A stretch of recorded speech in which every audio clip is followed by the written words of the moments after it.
जय श्री राधे। कपट, छल और छिद्र। छिद्र माने छिद्रान्वेषी, दूसरों की कमियां देखना, निंदा करना। छल माने धोखा देना, कपट माने अंदर कुछ बाहर कुछ। तो ये एक तो थॉट प्रोसेस से होगा।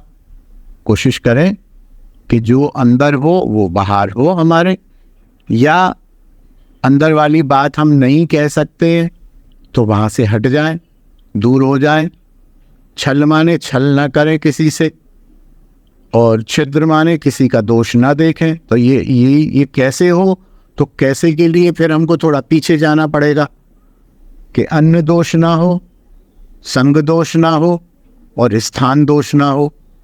स्थान दोष का मतलब कि हम लोग जैसे सिनेमा घर है, ये स्थान दोष है, इसमें तीनों दोष हैं। स्थान तो गलत स्थान पर हम खड़े होंगे, उस स्थान का प्रभाव होता है। कब्रिस्तान में हम जाएंगे तो अलग तरह का वो आता है, शमशान में जाएंगे तो अलग तरह का भाव आता है। किसी गंदे स्थान पर जहाँ कभी वेश्यालय चलता हो वहाँ हम मकान बनाएंगे तो गलत वाइब्रेशंस आती हैं। स्थान दोष, संग दोष। संग दोष गंदे लोगों के, कपटी, अरे तू पागल हो रहा है, आजकल ऐसे नहीं चलता है, ऐसे बड़ा सत्यवादी हरिश्चंद्र बनेगा तो जी लिया इस कलयुग में। ऐसा संग ना करें। और फिर अन्न दोष। अन्न दोष में आप जानते हैं कि जाति दोष माने जो नहीं खाना है, प्याज नहीं खाना है और दूसरी जो अभक्ष्य चीज़ें हैं वो नहीं खानी है, उससे बचें। निमित्त दोष, जो बनाने वाला है या जहाँ से धन आ रहा है वो धन गलत तो नहीं आ रहा है। यहाँ जैसे परिक्रमा में इधर उधर पता चला किसी ने भंडारा लगा दिया है। क्यों लगा दिया है? कि उनका जवान पुत्र मर गया था और उसकी जो है आज वार्षिक तिथि है तो उन्होंने भंडारा लगा दिया।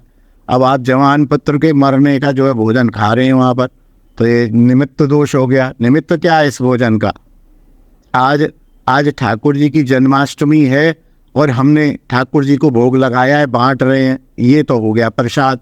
किसी जवान लड़के के मरने का प्रसाद थोड़ी हो जाता है। किसी का कोई खुशी मना रहे हैं, किसी के बच्चा हुआ है वो कर रहे हैं, अरे तो ये निमित्त दोष हो जाता है।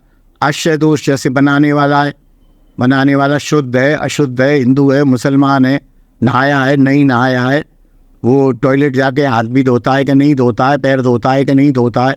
आजकल जो शादियों में पार्क में भोजन बनता रहता है, वहाँ पहले दिन तो कुत्ते लैट्रिन करते डोलते हैं और दूसरे दिन पार्क में झाड़ू थोड़ी लगती है, उन्हीं के ऊपर ही सब सामान रख के वहीं पार्क में भोजन बनता रहता है। नीचे टट्टी पड़ी हुई है, ऊपर खीर का भगोना रखा हुआ है। ये दोष हो गया। तो भोजन का दोष ना हो। और वैसे भी चलो ये तो पार्टी की बात है, घर में भी आप जूठा ना खाएं, शुद्ध खाएं। एक ही कटोरे में रख के अपने आप ही दाल परोस रहे हैं, तीनों, पत्नी भी परोस रही है, पति भी परोस रही है, माता भी ले रही है। नहीं, एक व्यक्ति परोसने वाला हो, थाली में परोस के दिया जाए, वो खा ले हाथ धो के, फिर दूसरा व्यक्ति खाए। इन सब चीज़ों का यदि आप ध्यान रखेंगे तो चित्त शुद्धि होगी। चित्त शुद्धि होगी तो थॉट प्रोसेस में ये सब चीज़ें आएंगी कि मेरे को कपट नहीं करना है, मेरे को छल नहीं करना है, मुझे किसी की निंदा नहीं करनी है। ये थॉट प्रोसेस से आएंगी, एक दिन में नहीं आएंगी।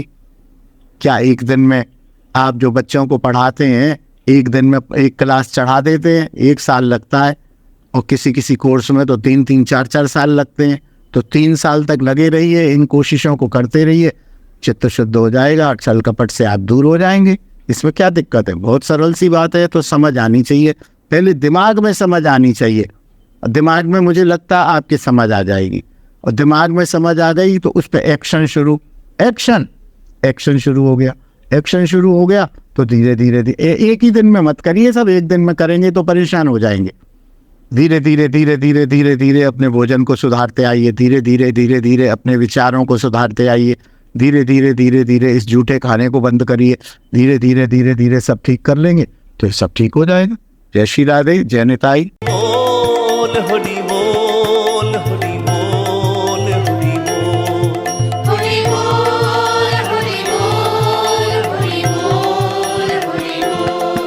हरि